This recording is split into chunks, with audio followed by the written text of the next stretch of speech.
And if you're live now. Great. Great. Hey, everyone. Welcome to one of the industry panels, this one on space systems. I'm Andy Grotto. I'm the director of the program on geopolitics, technology, and governance at Stanford University, and serve as the lead for the cyber policy specialization we offer through our master's program in international affairs. I'm joined by an outstanding group of experts in space systems. And without further ado, I'm going to ask each of them to briefly introduce themselves, and then we will dive right in. So I'm going to start, Kimmy, with you. Okay, my name is Kimmy Tan, and I'm the Chief Cybersecurity Engineer at the Jet Propulsion Lab, NASA. We are focused on robotic missions exploring space, and I'm also the PI for the Cybersecurity Improvement Project for our mission systems. Great, thanks, Kimmy. Welcome, glad to have you. Andrew. Yes, my name is Andrew Santangelo. I'm Chief Technology Officer, SciZone, and actually also the founding chairman of the AIAA, American Institute of Aeronautics and Astronautics, small satellite technical committee. Our business focuses on flight systems and flight radios for small satellites and CubeSats. We've got actually a few in orbit right now, and those systems include also AI systems, radio systems, and a range of monitoring systems for CubeSats, working both from the space segment all the way to the ground segment. Great, thanks, Andrew. Glad to have you. Greg. Hi, everyone. My name is Greg Falco. I'm an assistant professor at Johns Hopkins University in the Department of Civil and Systems Engineering. I also have an affiliation with the Applied Physics Lab, where I work on space systems cybersecurity. And my work is, generally speaking, on figuring out how to secure anything related to space vehicles or the comm signal related there. Thanks, Greg. Angela. Hi, I'm Angela Zali. I'm the CEO from NAI, an AI company creating new architectures for AI. And I've been in AI for quite long time now, 20 years, and been applying AI systems both in space and on the ground, and seeing the different issues that affect the understandability and interpretability of AI systems and machine learning models in modern systems, especially mission-critical systems. Great, thanks, Angela.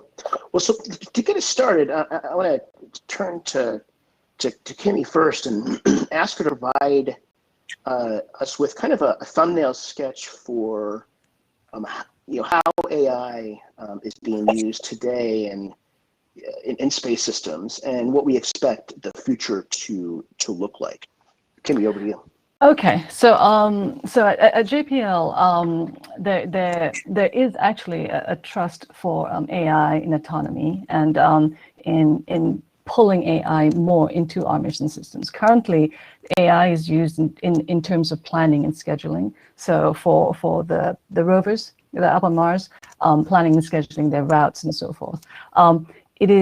There are other aspects of AI like machine learning and so forth that is part of JPL's thrust moving forward to incorporate that into a lot of our missions, because it's becoming more necessary, right? We're sort of taking on more and more daring missions. The next one is Clipper to Europa, where we're going to explore the moon, and there will be uncertainties. There'll be things that that will require some kind of autonomous AI oomph. The only problem, with AI and with the application of AI, and this is why it's part of a thrust with JPL and research, there comes a lot of uncertainty. There comes a lot of challenges and concerns. So for JPL missions, we're talking about missions that have a very, very low tolerance for error. We're talking about mission critical systems. We're talking about billion-dollar assets that have to exist for a very long time. So AI tends to have to go through all the paces, like in terms of reliability, cybersecurity, and so forth. So in a quick sketch, there are parts of AI in terms of planning and scheduling, optimizing in multidimensional space that's currently occurring. And in the future, we're hoping to be able to sort of harness a lot of the power that is is potential power within AI to do more of our exploration. But we're certainly in the research stage for a lot of those. Thanks, Kimmy. That was great. Andrew, Greg, Angela, anything you guys want to add to the thumbnail? From an AI perspective, I look at more of these missions as we start defining these requirements, and as we go into AI systems, those requirements become very intertwined and very complex compared to a standard one-to-one. If we think of the traditional verification and validation methods that we do on a range of missions right now, we start adding machine learning and perception systems to a satellite, be it small, medium, or large, or any space system, or heck, even a ground system. Now you've got multiple levels of interconnectedness that it's not a traditional one-to-one test that you're doing. It's almost an interrelationship between the functions of perceiving and learning and acting and defining a situation. And then, and of course, what's that relationship do with each requirement? So it becomes a much more challenging problem that besides just implementing the AI system, and we're just talking, does it work? Will it function per requirements? We're not even talking about cybersecurity, which adds a whole different vulnerability to monitor that system. Thanks, Andrew. So Greg, I want to come to you and so you had an article that you led drafting of that was in Nature on independent audit of AI systems, where you and co-authors made the case in that widely read and cited journal for how independent audit of AI systems can, why it's important to consider as we move towards more autonomous systems. I'm curious, what has the reception been to that article? I mean, this group, this workshop, the For Humanity crowd, of which I'm a proud member. We're sort of self-selected, right, in terms of attending a workshop like this. We tend to think that that developing audit frameworks for AI systems is a good idea, but I'm also aware that there are skeptics out there. So I'm curious if you can give us a little bit of a flavor for how your article has been received, what kind of feedback you've gotten, especially from skeptics, and what kind of counter arguments you're hearing from skeptics.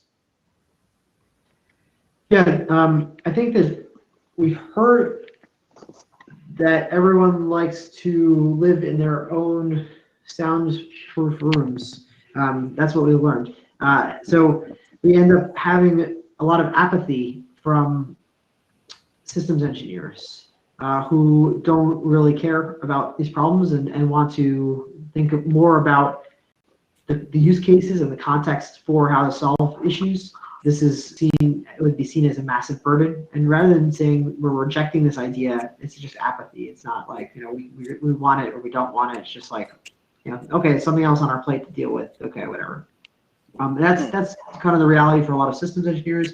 From AI enthusiasts and scholars, I think a lot of the questions ultimately come down to, okay, for my little slice of the world, how would I end up implementing this as a developer? And how would I actually be compliant with such a requirement? And the paper describes a framework for thinking about independent audit and what kind of information would need to be collected for such systems. However, it doesn't get down to the brass tacks of like, for this specific type of system, this is how you would collect this data, or this is the types of assurances that you'd have to provide, and this is the documentation that you have to provide. So someone still needs to take what we've done, the work we've done, and bring it into the very, very niche domain sets that are required for development. And so that's kind of the response that we've gotten from a lot of the development community and the AI community. And then we have gotten a lot of positive receptivity from the HCI community, the human computer interaction community. And the reason why is because this resonates with their ethos, right? Like they really care about figuring out how to make sure that humans and computers can actually engage in productive manners, and governing the AI systems is critical to doing so. So, on the worst side of the scale, we have a lot of apathy of just like, this is another problem we have to deal with. Let's not worry about this right now. And on the positive side of the spectrum, it's let's do more and let's see how we can get this to be actually implemented somewhere. Because we were trying to aim for an actionable mechanism to deliver governance. At the end of the day, it's not actionable enough to say, hey, go do this tomorrow. Like someone meaning usually probably industry needs to take some of our concepts there and then just say, okay, this is how I would actually deploy this. But that wasn't part of a Nature paper necessarily to describe the actual deployment implementation. And the apathy problems is well received, and I think I wonder, coming back to Kimmy's point in her thumbnail about how space systems in particular are high assurance, very low tolerance for risk. If there's sort of a certain segments of the AI, or say certain industry or research verticals where the culture of assuring systems is going to kind of accept audit, or at least be open to it. So perhaps space being one of them, whereas other sectors where they don't have that sort of culture of high assurance, mission critical, may sort of, as you said, kind of express apathy. Is that, what do you guys think? Is that a fair? I mean, because some of it kind of boils down to incentives, right? I mean, in the space domain, when you're launching $billion assets into space, that in some cases, there's decades long lead times. There's a really strong incentive to make sure everything is right, both before launch, but also at launch and once it's up in the air. Whereas in perhaps more consumer oriented sectors, the incentives may not be as strong. Well, I would suggest that perhaps the cyber security incentive might be one that pushes this along quite a little bit, right? So yes, they may not have $1 million assets in space and so forth, but you're starting to see the spread of ransomware. You're starting to see the use of AI in malware itself. So for the sake of self-preservation, by itself, it's like you might have to start thinking about auditing and looking at how your AI systems are actually functioning, because there have been many studies that show that the AI component itself can be compromised by the adversary or fooled by the adversary to do something it's not supposed to do, right? So I think one factor could be security that drives this issue of monitoring and auditing the AI component more carefully. I do want to add that what the incentive would be. I could definitely see this for large organizations for certain. I've worked with several large ones, and whether they want to do it or not, at least they'll get the funding and they have the resources. Where I see the problem being more with less well-funded organizations, or those organizations under a time crunch, and certainly with university missions, even in some advanced university missions, having the time to.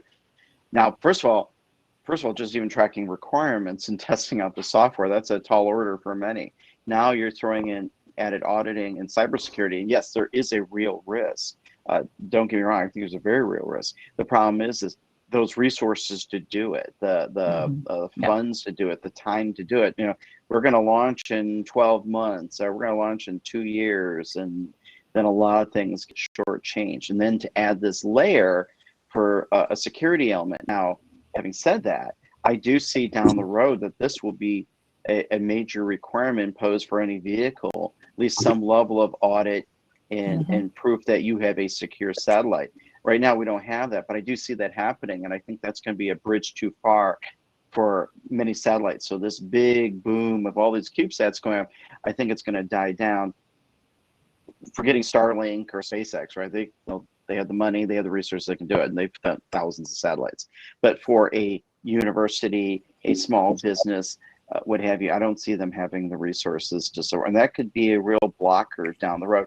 Initially, there'll be a wave where a lot of them will still get through, but eventually there'll be a halt put to that. Yep. Yeah. So Angela, let's get you in the conversation here. What, from a, as an investor and business leader, this point that we sort of on incentives for audit AI systems. What's your take on that? I mean, what are you seeing from your perch? Yeah, I mean, I think that the incentives that are available, of course, need to be also matched with with outcomes, with some kind of goal and vision, that will help get the objectives actually done. I feel that there's a lot of issues that have been kind of handled but not really handled, especially as we see the emergence of new types of technologies that we cannot understand completely being done. And I think that there should be this push to address that. There have been a lot of positive developments. For example, like the DARPA XAI program. IARPA also does a lot of research and sponsors that. So I think these are all positive developments, and I also am very excited. Actually, it's an exciting time to see the commercial space industry taking off and seeing more and more initiatives. Finally, we're seeing all these commercial investments being made, and I think this is really good. I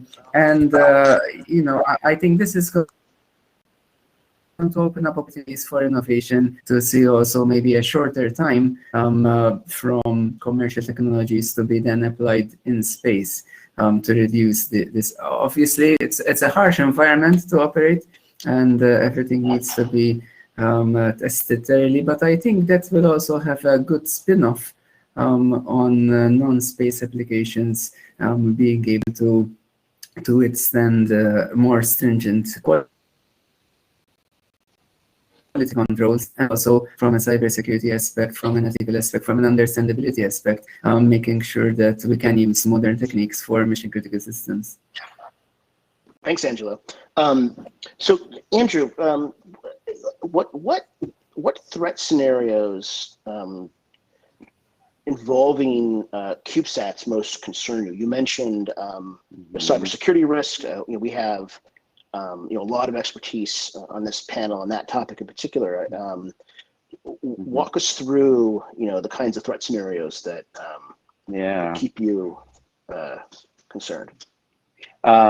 We only have an hour and 10 minutes left, right?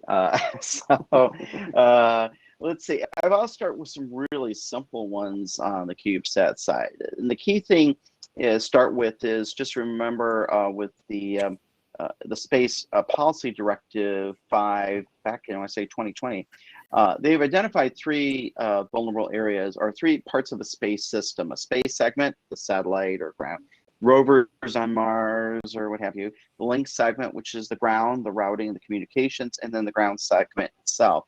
Just focusing on the ground segment alone, I look at these CubeSat missions. We have now your CubeSat, and it's you've got the flight computer, and we'll start with the easy one with universities. There's not really a firewall. The students plug their laptop into the computer, or their computer may not be or the testing computer that communicates with the flight computer, or where they develop that software, is not really secure, and then a virus injects into that computer, goes then into the flight system itself. I've dealt with some projects where the CubeSat's actually hooked up, so you can talk to it and develop on it and everything, where it's hooked up to a server and a local network. But I've had customers and people who actually don't have behind any firewall. It's right there for the whole world. Yeah, I know, it's pretty remarkable too when you see it. So no firewall, no nothing, go right in. And then of course, we are always have an interest in open source software that's out there, and use them on our CubeSats and small satellites.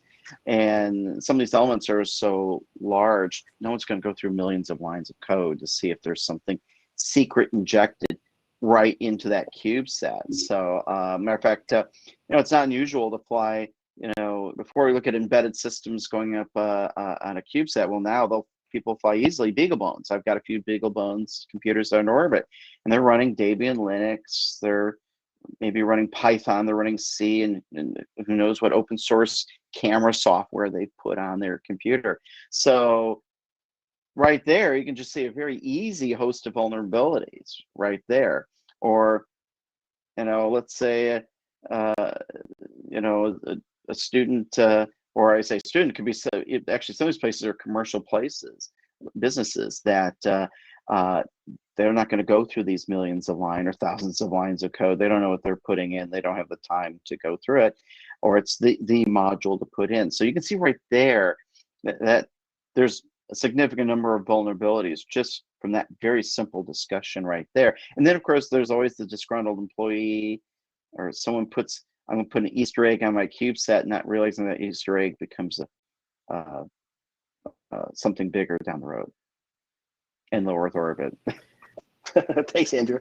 Kimmy. So I'm just giving you a quick snapshot, a very quick snapshot. Appreciate it. Kimmy, anything to add?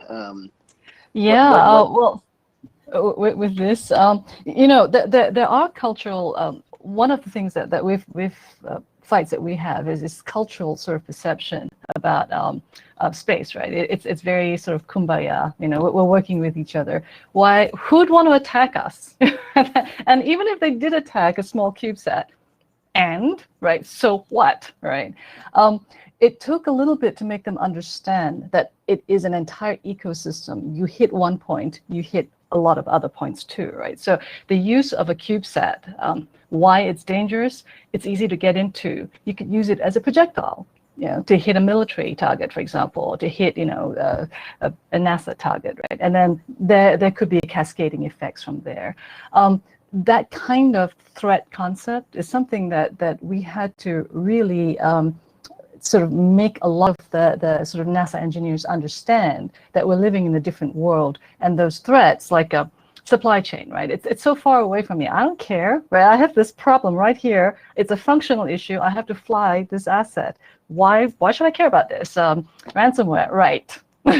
Right. So it's actually trying to articulate it in a way that makes them understand it is actually a very serious failure that will affect the success of their mission objectives, and putting it in that language, right? So a lot of the threats that we see on the ground systems, which tend to be hit first, everything. So here's another example of an ecosystem, right? You recall some time ago, the NSA was hacked by the shadow brokers, right? They stole a whole heap of zero-day attacks. Right, one of them was Eternal Blue. That happened in 2017. We got hit in 2019 with exactly that attack. So the failures there have manifested in a threat to us. Right. So we are one ecosystem. So it's a concept, or sort of like a threat concept that really we need to wake up a lot of the people within the space community to understand that they are involved. It is, whether or not space is classified as a critical infrastructure, it's almost immaterial in the sense that it kind of is, right? GPS, communications, anything that goes out there will affect us severely, and we need to sort of shoulder that, and sort of in some ways grow up and shoulder that. By the way, let me add, when we talk cybersecurity, one thing we're leaving out is, and by the way, I agree with Kimmy when she talks about why would they touch my satellite in this, we're all nice, sweet people, right? There's also another vulnerability we haven't really discussed, is maybe a cyber hacker using AI tools and what have you, they don't want to be known. They just want to see your data. They want to learn. Matter of fact, maybe they don't want to make it obvious that you've been hacked. They want you to merely collect all this data, and that in many ways can be far more beneficial than ransomware, which is another big issue. Trust me, I can see a manned system and some hacker saying you want your astronauts to live, pay 1 million bitcoins. But on the flip side, what about they just want to see your data? Oh, that's how that camera works. That's the detail they can see. They don't want, the enemy doesn't want you to know how well they know what you know, right? Right. It's sort of taking one step ahead of the competition between countries, right? Why put millions of dollars into research when I can steal it? from you, right? And I can get one step ahead just by observing what you're doing and keeping as stealthy as possible. Absolutely, we've seen that too. Yeah, Angela, you want to jump in? Yeah, that's one way of cutting down the cost of research. That's right. Yes, I'd like to add actually to something that Andrew has been mentioning about the data, because one thing that you can do is to actually study the data, analyze it. If it's a machine learning system, you can also do these types of adversarial attacks in which you change data very, very slightly, sometimes imperceptibly. So even if you flip a few bits there and here, just see how the data actually, how the system is behaving. And I think at least, obviously there are lots of issues around, for example, CubeSats and other satellites and other assets on how to control them. But if we were to look at the AI systems themselves, a lot of the AI systems, you cannot actually have the behavioral guarantees around them, how to actually see that, what the system is saying out to do is actually what it is actually doing. How do you check that? How do you do the performance guarantees around it? And I think there's a lot of modeling going around on how to detect and prevent adversarial attacks. And in fact, one of the research areas that my company has been doing is on neurosymbolic architectures, that you'll be able to actually see how neurons are affected, how they actually work, how you can actually express rules around them in order to be able to predict the behavior. And I think these types of systems are going to become more and more commonplace. It's like something pretty new, actually, that's coming out. So I think that you'll need to have these in order to provide behavioral guarantees and to model them to see work and to see what are the vulnerabilities in them, because sometimes just a little bit of change, for example, especially in image data, can lead to a really large change in behavior of these models. And I think that you could plausibly see how by changing a little bit of the input data, you'll be able to take control of a CubeSat or maybe make it move a little bit the way you want it to, rather than the way it should move. And I could see how that could become an issue, in fact, as we have more and more hardware in space. So, so obviously, there's a need for building defensive infrastructure into these assets. And I'm curious, Kimmy, what from your perspective, what are the factors of concern when auditing or validating the functionality of an AI-based cyber defense system? Yeah, that's actually a problem that we're going through right now, because there are lots of COTS products out there that claim to do AI modeling of adversaries and predictive, just like Angela talked about. The problem is, so in the auditing and the validation of this, where the weaknesses are, I guess, in these systems, they don't treat error diagnosis. They don't actually have a good error diagnostic process. So if the system comes up with a result, right, how much can we trust that result? How do we determine whether we can trust that result? What's the provenance of that? That's the other thing, right? So we have an AI sort of box that's essentially a black box. There's this issue of, so the black box just told me I need to completely remove our billion-dollar assets in space. Do we trust this or do we not? Right? We go back to the COTS people and they say, well, I don't know. I have no diagnostic. They do have some diagnostic data, but not detailed enough, the kind that is needed in mission-critical systems. Now that said, even normal intrusion detection systems that are sold today have AI-type machine learning capabilities, like anomaly-based detectors and all that sort of stuff, right? We've had that for 20 years or more, I think. The thing is, the same problems that we had back then are still the same problems we have right now, right? What is, how do you determine the provenance? If it comes up with something, how do you diagnose it to understand where that result came from? Is it a misfire of a parameter? Is it a neural network having too few central nodes? It could be that. Or, and this is the other thing that's of concern, when the functional audit, when you audit the function of a defense capability, it tends to, you have to take into consideration how that is integrated into the subsystem itself, right? So it's only as good as the data it gets. Integrity of the data, the input data, how is that determined, right? How do we determine that it's actually producing gold and not the rubbish that came in and the rubbish that came out, that kind of thing. It's very, very, like Greg said, there aren't many rules and frameworks that say these are the kinds of things you need to audit for an AI system that is needed in the cybersecurity world, right? How do you audit its health? How do you audit its functionality? Right now, that's very ad hoc. And consequently, it makes it very difficult to rely on it. I mean, people do have it, don't get me wrong, but they tend to say, oh, out of it, like a 0.001 hit rate in terabytes of data, yeah, turn it off. Cannot deal with that, right? So we go off somewhere else, right? The same old problems we used to have back then, 20 years ago with AI and machine learning, in this case, are the same problems we have right now. Error, diagnostic capability, and an understanding of certainty. How did it come to this conclusion, right? The other thing I would add, just quickly, is the adversary has moved forward quite a bit. And right now, remediation is becoming more and more difficult to plan, right? Before, a remediation step would simply be turn off the router, right? Now, because of all the interconnected networks and so forth, turning off the router has implications and a cost, right? So how do you determine, what to do? How do you remediate? What is the cheapest way to remediate an attack? The need for the AI system to be more and more assured, maybe, or more and more certain of its decision, or to provide some way to make us certain that it made the right call is higher than ever now as we move forward.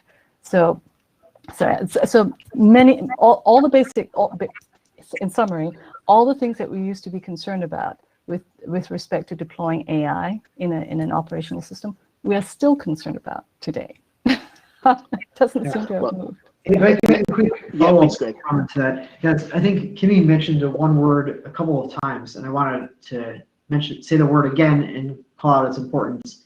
Kimmy said the word provenance of the data and of the actions and of anything that's relating to the space asset. And as she mentioned, I think very correctly, we don't really have great provenance for non-AI systems. So how do we expect to get them for AI systems when it comes to space assets? And so that's a very challenging issue. And this is actually not exclusively a space issue, right? Like, this is also something that we're trying to come up with when it comes to autonomous vehicles as well, right? How do we actually get the provenance right of the data for just a regular vehicle when we have a whole bunch of distributed systems in the vehicle that is not necessarily talking to each other or aggregated in a consistent way? It's a problem that insurers really care about and have a lot and are really struggling with, because as we kind of automate our transportation systems more in the future, we don't have a good way of doing kind of post-mortem evaluations on these things. And so, yes, this is absolutely a space problem, but it's also a problem that a lot of other sectors are having. And it's possibly a problem that's exacerbated in terms of a challenge in space because we have less communication frequency with these assets. We have less ability to actually physically go to something and pull out a router, as Kimmy mentioned. These are exacerbations of an already very challenging issue. Not to just throw more problems on the table, but I think the word provenance is very important because we just don't have it for space systems, generally speaking, and we also just don't have it for a lot of other very critical systems that are here on the ground with us. So it requires a number of investigations on a more basic level than even from the AI standpoint. That's true. And I think that having a lightweight method of evidencing how the model is actually working, for example, currently most methods use this so-called post hoc methods to actually try to figure out what the model was trying to do after it has actually produced the output. So being able to have a model that outputs its decision points as it goes along, and what is the feed forward pass in one go, that is, I think, is going to be crucial in making sure that complete record of how the model is actually deciding, what it's deciding, how is this output being output. And yeah, I think the provenance is a really big issue, especially as there is always this model behind that is kind of not relevant only to the data. A lot of people are focusing always on the data aspects, but not kind of making sure that there are the assumptions behind the data that are being modeled and, and properly being accounted. There's a lot of work, for example, in the area of causal modeling, where we also can do a functional and behavioral model that relates not just to the data, but also how the model is working. And I think these are very important issues, in fact, that we'll need to have. And also in embedded systems, I was reading, for example, now recently there's going to be this, an assistant robot, Chemo, reactivated on the ISS, and the voice recognition aspect is on the European segment. Actually sends the voice commands to Earth, processes them, and sends them back up, which I think is rather maybe not the way that AI systems of the future are going to work in space, just because of the communication lag. But how do you do that if you're not having a closed system, a closed loop system? May theoretically be able to inject commands back that maybe you don't want to, or have been, the source may not be so easily verifiable. And I think this kind of stuff may happen, if someone just wants to send a command to something on a lunar base of the future, just maybe for the fun of it, to see, what happens, or maybe with more malicious intentions. So I think this kind of systems are going to become increasingly more important. Actually, it seems to me that sorry, Angela. Oh. It seems to me that the auditing of AI systems might be a different flavor, but necessary. So for example, if you think about a neural network and its application to space systems or cyber, whatever it is, right? And then you think about the supply chain problem. There are cases where the supply chain produces a random number generator that is skewed sufficiently so that when the neural network is seeded, it will come up with a slightly skewed sort of result that goes in the way that the adversary, enough for the adversary to get a foothold, right? That kind of thing would require an auditing mechanism within the actual AI itself, right? So something that sort of looks at, how the AI is working, how it's making its decisions, as well as auditing mechanisms outside to see how it's interacting with its environment, right? The data coming in, the data going out, where is it going out to, all that sort of stuff, and all the resources it needs. Is that being hampered? I haven't seen that level of detail yet in actually looking at AI applications. This is something probably in the future, right? But the threat is here now, right? Seeding neural networks is a current threat. Skewing neural networks is a current threat, right? So having invisible rules and rule-based systems, that's a current threat. See, the threat is here. It's just that the solutions, the defenses to them, may not be quite ready yet, unfortunately.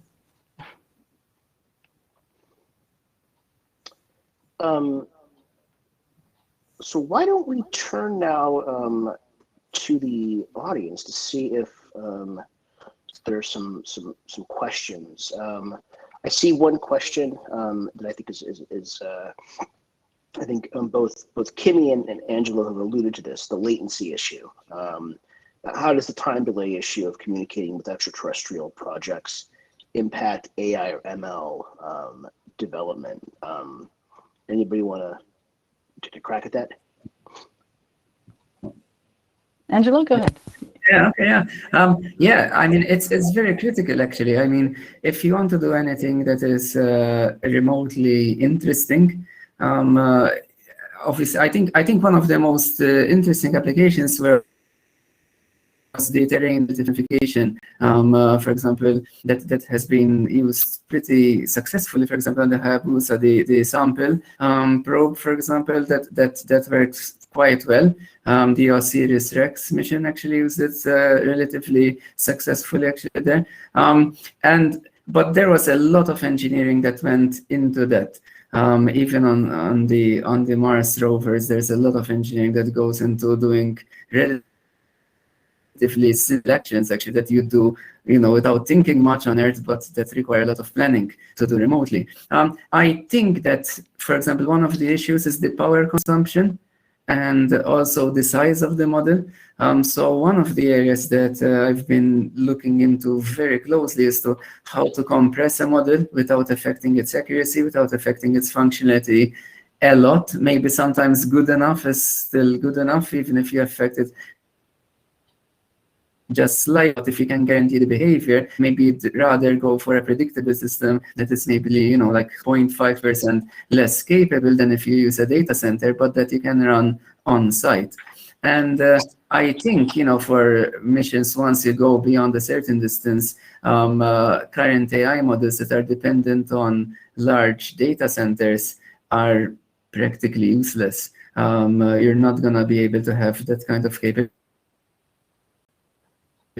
And even to download the amount of parameters that you require to, once you've trained the model, it just takes too much size, quite frankly. So either we're going to have some kind of revolution which will have more resources on site, but I think that it's more realistic to actually change the way that the models work to be more resource efficient and able to work in situ rather than the other way around.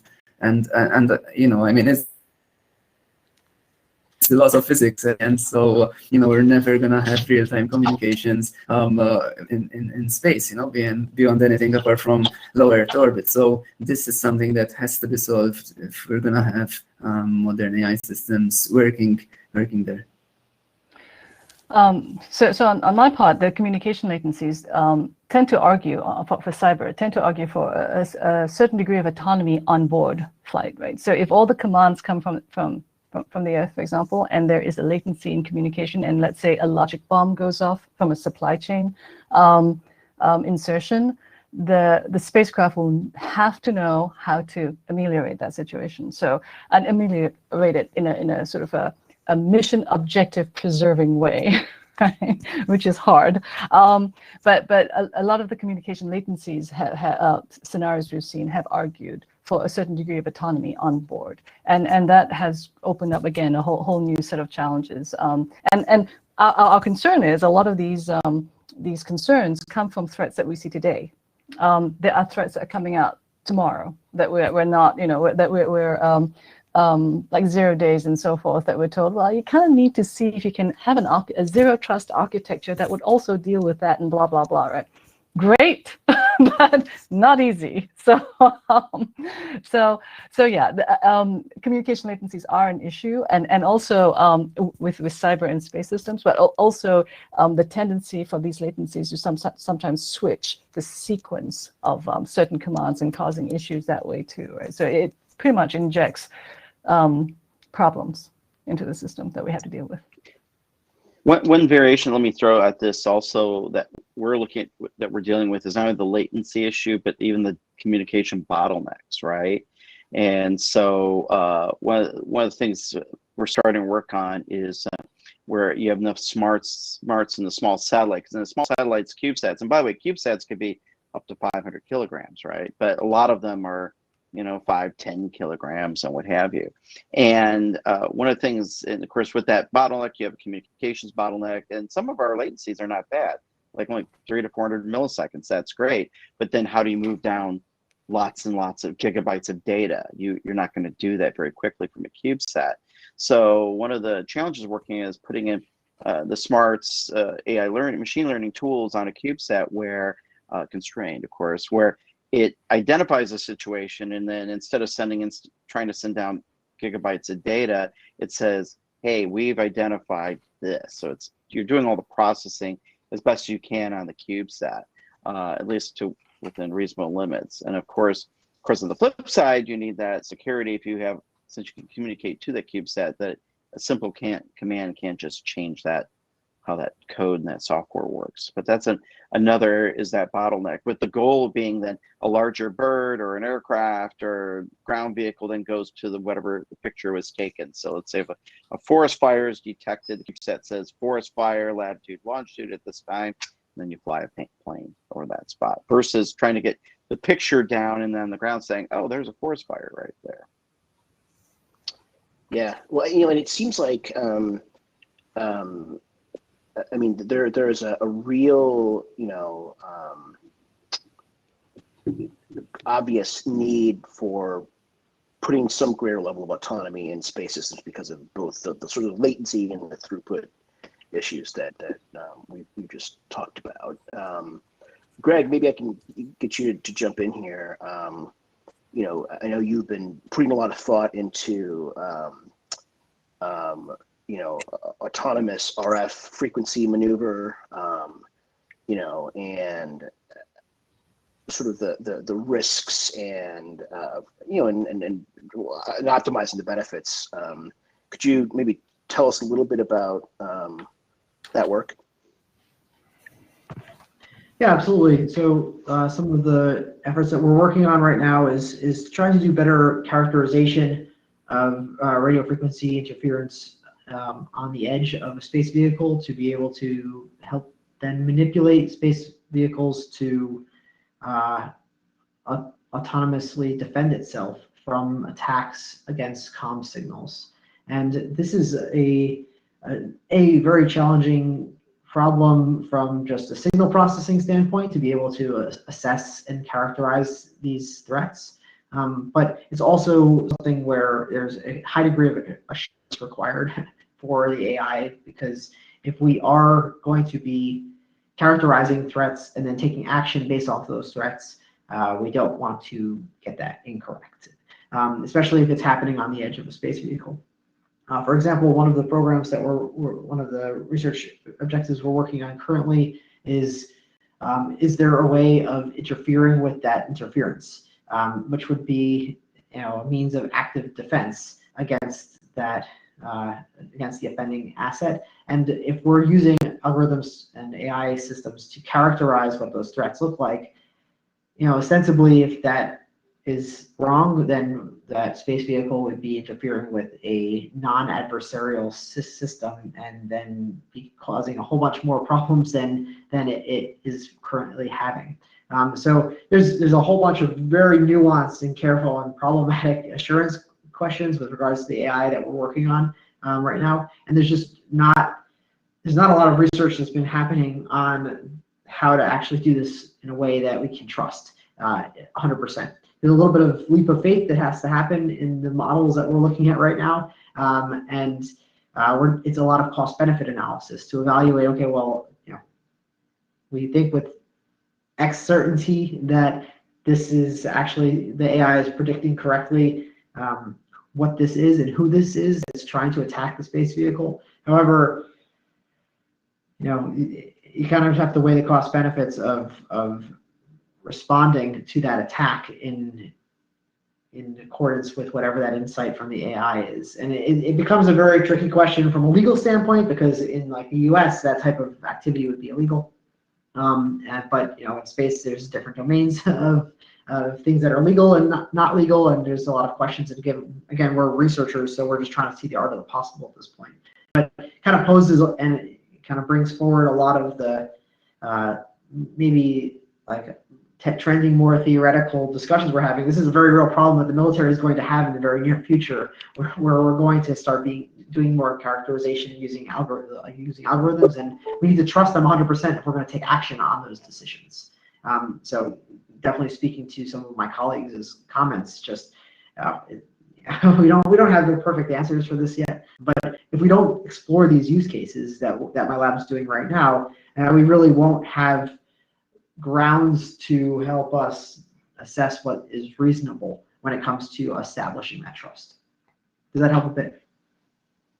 Thanks, Greg. And maybe a follow up to start kind of with you, and then others can jump in as well. And this is picking up a question in the chat. So one of the the evolutions that space is going through right now is barriers to entry have dropped. You go back 20 years, 30 years, 40 years, 50 years, and putting an asset up in space was really expensive just to get the asset up. Development of satellites, for example, really long lead times. Fast forward to today, and launch costs, I forget the numbers, but they're like a fraction of what it used to cost. So that barrier to entry is lower. Andrew can attest to CubeSats, making satellites something that once were limited to really well-resourced organizations. Now, you could put up a research project satellite and do it, on a university research budget, which is a big deal. And so, how does this sort of just the lowering of these barriers of entry, the further commercialization of this field affect, or I guess how should it affect how we set priorities in terms of risk governance? And in particular, at what point should audit along the lines of what Work for Humanity is about be mandatory, for example, before something goes up? Is there any conversation at NOAA or else NOAA, NASA, elsewhere around these issues? So maybe Greg, I could start with you, and then others could jump in.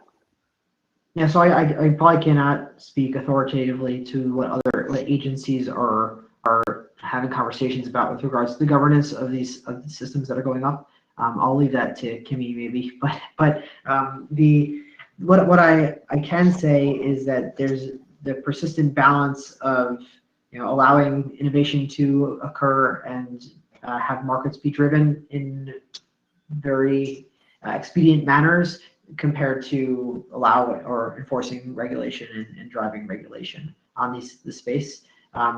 There's just not a lot of interest right now, at least from previous administration, the Trump administration, which is, while I may not have always agreed with what that administration did, they did some amazing things for the space sector, and there's been a lot of progress in that over those years. And I know the Biden administration is also wishing to continue that progress, and as part of that, they don't want to regulate the heck out of space necessarily immediately, because then you'll start seeing a huge slowdown in a lot of the startup communities that are trying to put time and effort into this, and the VC money that's flowing into the space.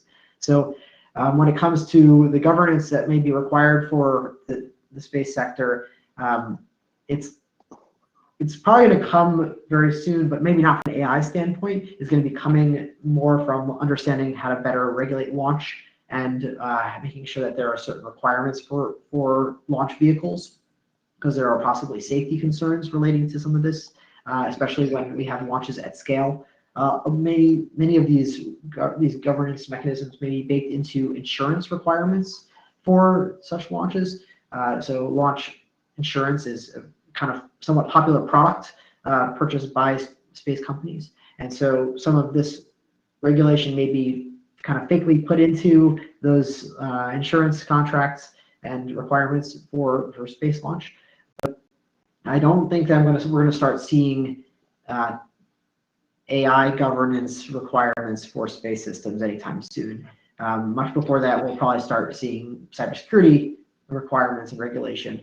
But that's possibly only going to go as far as government-funded programs, because it's going to take a longer time for them to be able to kind of figure out the right way of not stifling innovation while also being able to drive progress. We see this type of regulation coming from a cyber standpoint, but we don't see it at all coming from an AI standpoint for space systems at this point in time. I would like to kind of pass it to Kimmy, because I think Kimmy and I have had conversations about this in other panels, but also I think she has a very interesting perspective from what NASA and JPL is looking at currently. Yeah, thanks, Greg. So you're absolutely right. In terms of AI, not yet, though we are starting to, with the advent of newer attacks that use it, we're starting to look into the instrumentation of AI and so forth, which is, we've discussed this. But there are, even though the commercial sector may not have any sort of government policies sort of laid on them, there are tendrils that tend to come into the commercial environment through partnerships with FFRDCs or with government entities, right? So for example, JPL has for some of our missions, the CubeSats and so forth, we have to partner with commercial entities, and there are just certain very basic requirements that we're going to have that might touch AI, but they might come from a secure. So it sort of slops over from a different field. Like for example, in terms of safety and security, right? If I accept some kind of AI component into the system, and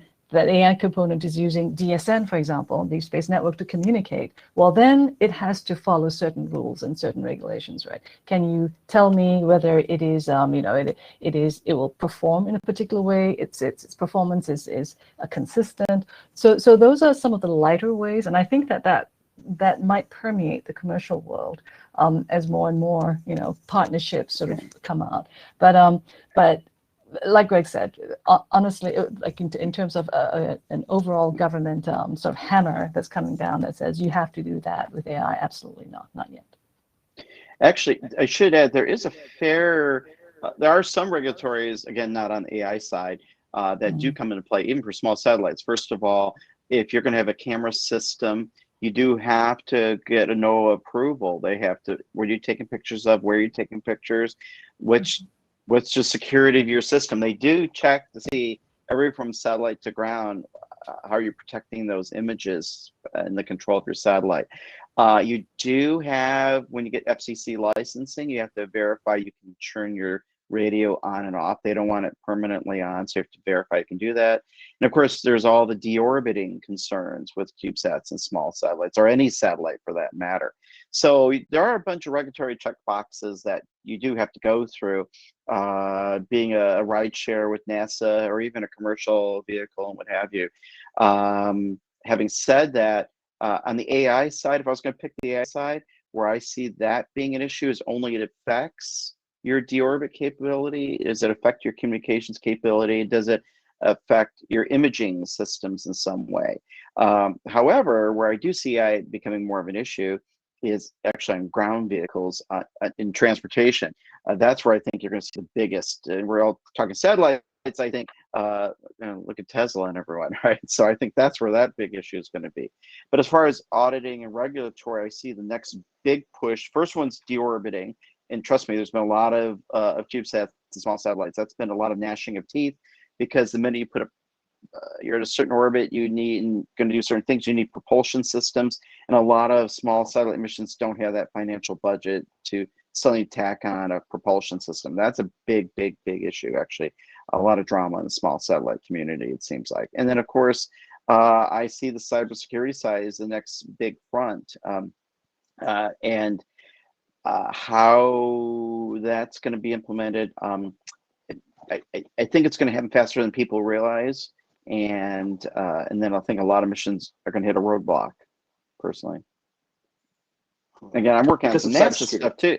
Yeah, just because the cost of doing it properly and tracking. I mean, we're doing some stuff with NASA, but not trying to say NASA has an unlimited budget, but they have a much larger budget than, let's say, a university or a small or medium-sized business, right? And they just want to get up in space. Yeah, I think, one thing, Angela, you want to jump in? I think that CubeSats actually represent an opportunity to test, to make small-scale AI tests in orbit before, onto more expensive and, systems where a mistake may be even more costly. And I think Andrew's right in that, a lot of the assets are limited in terms of propulsion, in terms of their capabilities. But I also see that as an opportunity to be able to, squeeze more out of the hardware that exists. So I think that research on constrained resource AI models is still something that is pretty much wide open. I think there was a lot of research about it in the past, but as AI models have grown larger and larger, I think this has gone the other way.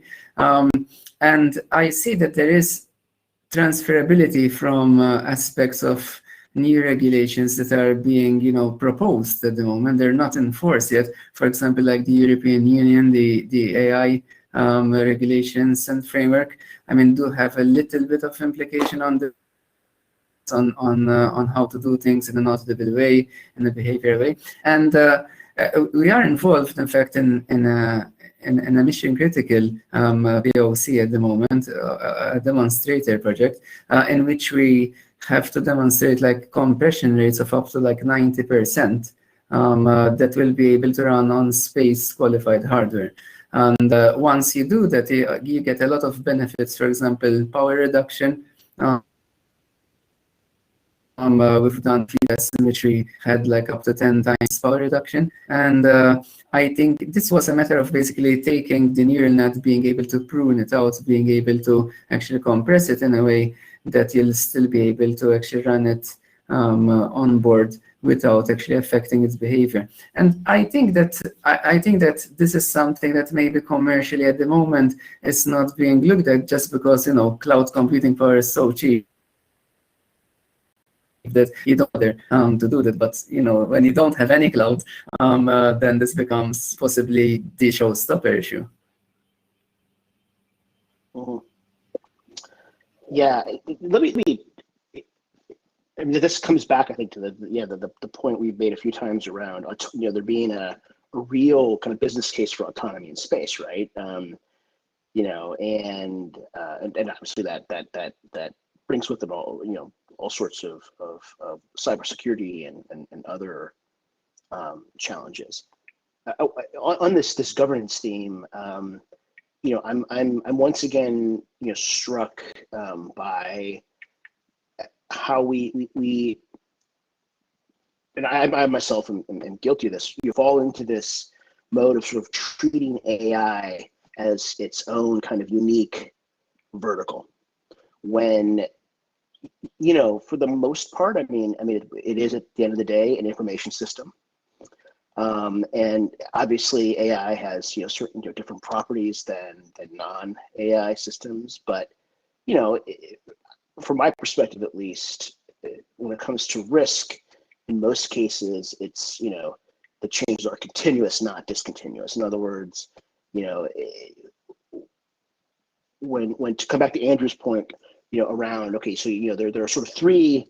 NOAA's going to and the FCC are going to want to make sure that in NOAA's case, right, you could the camera, the imaging suite meets certain regulatory requirements. The FCC on radio spectrum, there's a deorbiting issue, and that to the extent that requirements relevant to AI come in, it's going to be through those call them legacy sources of risk. And so then the challenge becomes not necessarily inventing risk frameworks for AI per se, but integrating risk management of AI into the existing frameworks for managing risk that cut across different technologies, different call them risk verticals. Observation. So let's look at. I'm going to turn to the questions here and see where we are. So a couple people have asked about sort of the international affairs dimensions of governance in space, and how. I mean, for this group, maybe just to kind of get a bit of a gut check, like how much sort of day-to-day exposure to things like the Outer Space Treaty, right? Which is a kind of a part of the foundational infrastructure for space governments.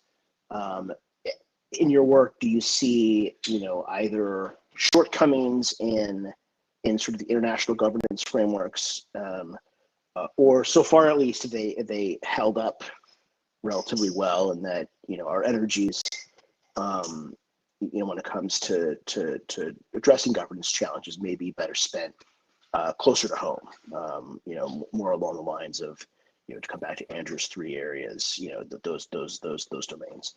And anybody want to take a crack at that? I can briefly say something on the, you're talking about the 67, the Outer Space Treaty. Yeah. That was done at a time when cyber was not around. So when the Chinese rover landed, I think there's a whole new set of policies that are now being considered that deals with basically cyber compromise, right, or listening in, or IT issues that were never considered before. So in general, the 67th treaty was very high level, and let's work together, and it's not all that sort of stuff, right? But it certainly doesn't go into the kinds of technical details that we currently are concerned about, given things like competition, things like cyber issues, right? Undermining a nation state, stopping it from going further than the other one, that kind of thing. And those are very real problems that are currently being looked at, in addition to the 67 treaty. Thank you. Yeah, I can jump in. My own view is that this is to make a very obvious point, but 2021 is very different politically than 1967. Yes. And if we go back to 1967 and sort of look at the constellation of countries with active space programs, I mean, could you count them on one hand? Probably. Whereas today, the actor ecosystem, the stakeholder ecosystem is far more complex, and that raises the costs by, I think, orders of magnitude to reaching consensus on kind of grand sweeping, norms around space. It's so there's an incumbent norm is, right, like, and I think this is actually in the Outer Space Treaty, right? You don't attack satellites in peacetime, right? Well, okay, but I mean, what about a cyber intrusion? Is that an attack? Right. I mean, we have the same issues, here on Earth too, right? Where a lot of cyber activity, occurs in sort of that gray zone between, armed force, use of armed force, and peacetime. And it's really easy to get caught up in these kind of, scholastic, how many angels can dance on the head of a pin debates around, what is an attack? And there's a lot of value in having discussions along those lines, but when it comes to putting a mission critical asset up in space, I don't want to say those discussions are irrelevant. They're not, but the governance challenges that are more front and center are, like, much closer to, I think, the stuff we've been talking about in the panel. How do you verify that a system is ready to go up? How do you perform continuous monitoring? What are the criteria one would use? And so on. That's my 2 cents. I don't know if others have a different view or want to add their own spin on this. If not, we can move on. Yeah, I guess I'm kind of cynical on the audit. I think if we're dealing with manned space systems or very complex systems that NASA sends to the outer planets, I'm fairly confident in the whole audit process. It is reasonable, massive efforts being put to it. Just based on my experience right now, there's always room for improvement, but I'm fairly confident with that. And anything done on Department of Defense, I'm pretty on a critical system, I'm confident on. Anything that's tight on a budget, or tight on time, on a schedule, I'm not as confident on, just because based on my experience and what I've seen, especially on the software seems to get, especially on I pick on universities, but I'll say also small businesses or even larger businesses that have a limited budget to work with on a mission. Software is the same amount of effort. You know, I've done flight systems for commercial aircraft and manned spacecraft, and obviously massive efforts is put into verification, validation software, and testing systems, and constantly verifying and validating, auditing the systems. I see zero of that. Maybe a final check before launch. I saw one launch where our satellite system was tested, or they did a final environmental test, but I had no clue if it was going to work afterwards. No one knew. They just didn't fall apart, turned on. No clue if it was going to work. Now, fortunately, and then it sat in the closet for a couple of years. It did launch. It did work. I was very pleased because I had no clue. I knew they thermal vac. I know they did a whole vibration, everything to it. It turned on for a minute. Whether they checked the states of the parameters post-test, no one knows. But it did turn on. We did get data. It did work. So obviously it survived. But that was more of a prayer than an audit. So for lack of it. But that's what I see on the lower budget or I say tight frame is tight frame to get ready, and then it sits waiting for its launch opportunity, right? So that's the cynical side of me. Well, yeah, I think that speaks to the incentives issue again, right? Where, you know, look, if an organization is going to be the one to absorb the costs should the mission go wrong, you know, then okay, you know, how useful really is independent audit? Right. You know, I mean, but if a failure imposes costs on third parties, all of a sudden, right, you've got you know, externalities that you know that have to ought to be, you know, managed appropriately. And there, you know, the you could see a real, you know, governance need because in there, you know, because the business itself, the organization itself may not have a strong will not have a strong enough incentive to, you know, to carry that out in its own, because they're not the ones. And I that don't even know failure. And it turns, what is that cost of failure? Because I've seen projects that are funded, let's say, a couple $1 million by NSF, but everyone's still tenured. Everyone's still gonna have the job in the lab. If it doesn't fly, well, they launched it, you know. So no real risk, right? And sorry, that's the cynical side of me. Now, no, or if it's a put manned differently. flight, oh yeah, go ahead. Yeah, say like, or maybe to put that differently. I mean, the costs are distributed in a way where the case for an independent audit to protect, you know, sort of innocent parties is not as strong. Right. Now, but by the way, we should say there's also missions where they know it's a high risk, so because it's totally experimental, brand new concept, so they're not going to go to a level of auditing to make sure it's 99.99% successful because it's purely an experimental. Because they want to just see what happens. Sometimes they want to see a failure, and that's perfectly fine. It's, you know, where's that limit? Now we'll pick on the Europa Clipper. Boy, you want to make sure that works the whole way. You don't want to. That's not a. Let's throw $1 billion to Europa, and if it doesn't work, we'll throw another one. You know, we're good. You know, so that one, there is there is repercussions, right? Because the Congress funds it, and the JPL has constant failures, right? Well, the repercussion is, well, they can't. So obviously, they do everything as excellent as possible. Whereas it depends on the level of confidence in your scope, right? And so again, some of these student missions, I pick on them, or university, because if they just get into space, that is a great thing. So there's nothing wrong with that. There is nothing wrong with that. But then we go to the next level. Okay, now it's in space, it's working. How do you guarantee it's not vulnerable to anything or nothing nefarious is going to happen, right? So whereas they're just happy, my God, we got in orbit, we got our data. We're studying, you know, like I have one mission, we're looking at the change in deforestation due to climate change, right?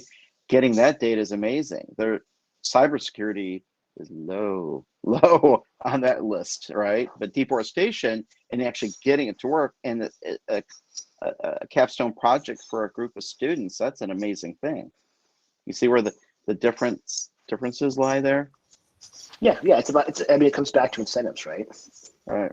Their you incentive is successful flight. Now, the incentive may be the government says, let's say now they have new cybersecurity rules, or if there's an AI tool that puts more requirements, the government say, your incentive is you don't get to fly unless you fix this.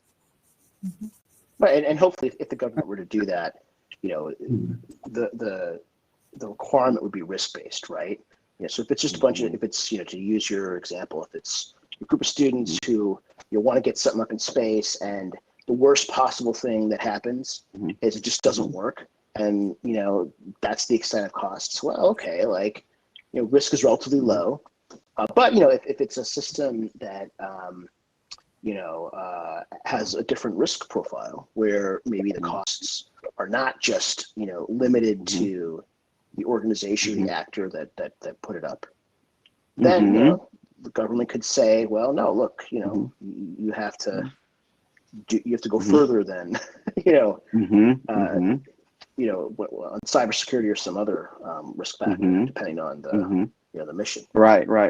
And I'd say, by the way, small and medium-sized businesses, of course, fall in a whole different category, because again, they have investors they have to make happy, right? But there's also, you look at, some of these missions may have initially failures, but that's something they do want to learn from, right? But now we're talking failures and then lessons learned, and they have a budget to do several missions. I mean, looking simply even at the new SpaceX launch vehicles, right? They're crashing and burning every, it took 5 landings or where to get it right, but that's fine. That's a level of risk. What we have to make certain of is, as we go down the road, is we test these various satellites and vehicles that they can't cause harm as we go through. I guess that's where that costs, or you get the FAA all mad at you, right? Talking Virgin Galactic or what have you. So. Though I'm wondering, Andrew, even though let's say right now that the circumstance you're describing is the circumstance now, right? It's really cheap. It's a small satellite, blah blah blah. Let's say in the future, where threats change, evolve, the government says, okay, you now have to put basic security, etc., etc. The problem with the small sats will still stand. Where are they going to get the money? They're still strapped. They're still constrained. Right. And go ahead. And throwing at that really quick. So let's say, and I think I saw a question here. I'm working like with Greg and others doing these cybersecurity test beds, right, where we set the standard. But you know what? As I told another group, that standard's always going to change when you think you've got it solved. Yeah. So it's not like you start with maybe a core, but that means nothing, because it's going to change forever. Yeah. So job security. Well, yeah, paying forever is what it is. But exactly. but I think so. One of the things for example, JPL has all these small sats and CubeSats, and they have the same thing, right? Our budget is only so small. You want us to do what exactly, right? We're not going to be able to afford this, right? The original view was, all right, well, just see what happens. The new view is, because we actually got hammered with more policies, but the new view is, it's coming. We just have to figure out how to deal with it, right? So use small sats, CubeSats. It's going to come soon. Let's figure out now, while we have time, how to deal with it, right? So there are some ways, like for example, community like ISACA, right? Where would CubeSat operators understand or get the threat, right? Maybe there is a sort of a community a resource that they can go to, or things like doing a controls check, right? 853. Maybe we can set up a community resource to do that, right? So some of those things I think we probably have to start looking at, because the cyber issue is not going to go away. But your point is valid. You can only go so far, right? Small projects are still going to be constrained. And then what? I think it would take just one example of a small project getting used as part of a larger nation-state attack to bring the whole thing crashing down, right? And because we have no control over the adversaries, we don't know when that's going to happen. and so what do we have to deal with it? And I should add, I think the real vulnerability is not, even though there's any vulnerability is possible, right? I think the biggest one is just looking at the data, silently looking at the data. having an instant network of data and not people not being told that, by the way, we're looking at all your camera images, your, I know, what's letting your probe bringing in, what your, because they want to see, oh, that's what's going on Earth, so they can make whatever predictions or see behaviors, or maybe they even have control of the camera or see an image from a bird's eye view. Or does that camera work in low Earth orbit or on the moon or on Mars? Oh, it does. Okay. So we're going to use that camera on our next satellite. We already got test. US just tested it for us. I think this is a quite good aspect, actually, that as time goes by, more standard systems that have been tested thoroughly and more thoroughly will become more increasingly available. So I think maybe this will reduce the burden on smaller projects by using, tried and tested components for at least the most critical parts. You'll always have that, new innovative parts.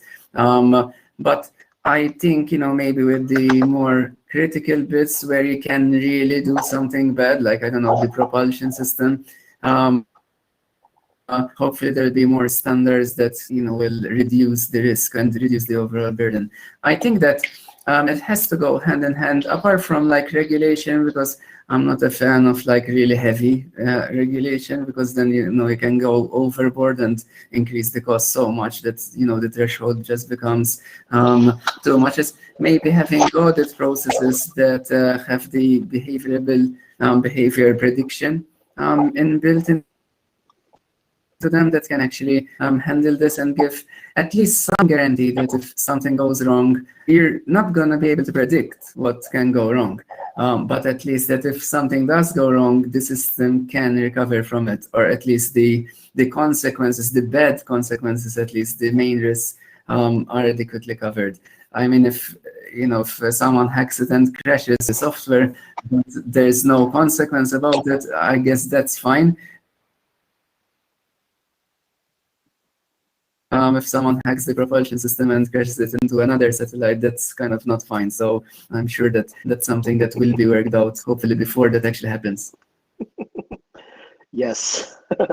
Well, hope springs eternal. I hope that we collectively have the wisdom and foresight to plan for those scenarios. And I think for humanity is I think part of the movement to try to catalyze that way of thinking. But we have a work cut out for us. And so, we're just about out of time. Let me take a quick crack at kind of wrapping us up in terms of a summary of at least what I took away, and then I'll invite any of you guys if you want to add anything, and then I'm going to turn it back to Sundar and take it from there. So my takeaways were, first, the commercialization of space has begun to kind of, chip away at this idea that space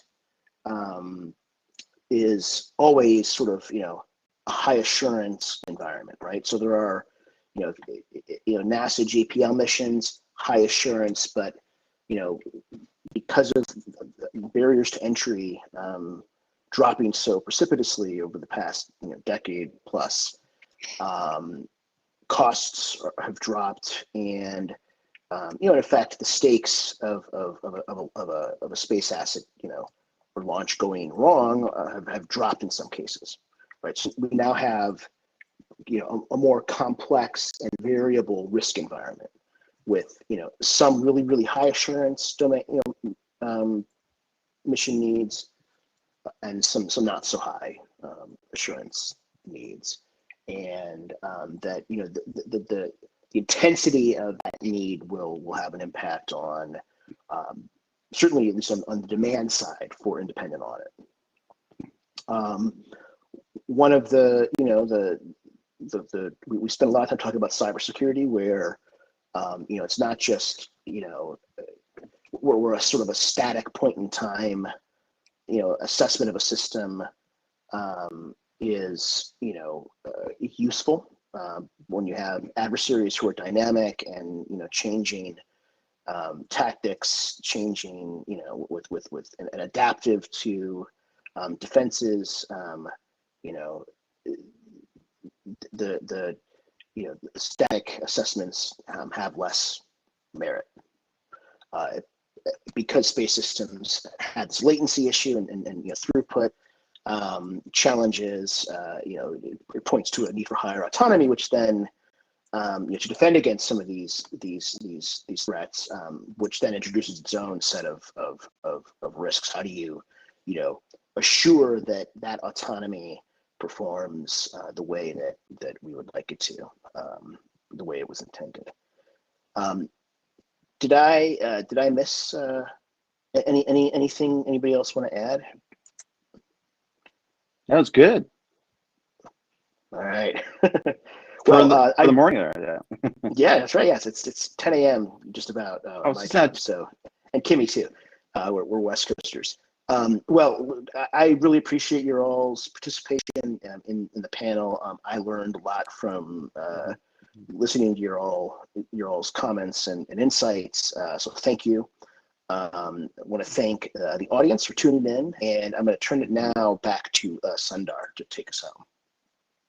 I think he's going to show a video.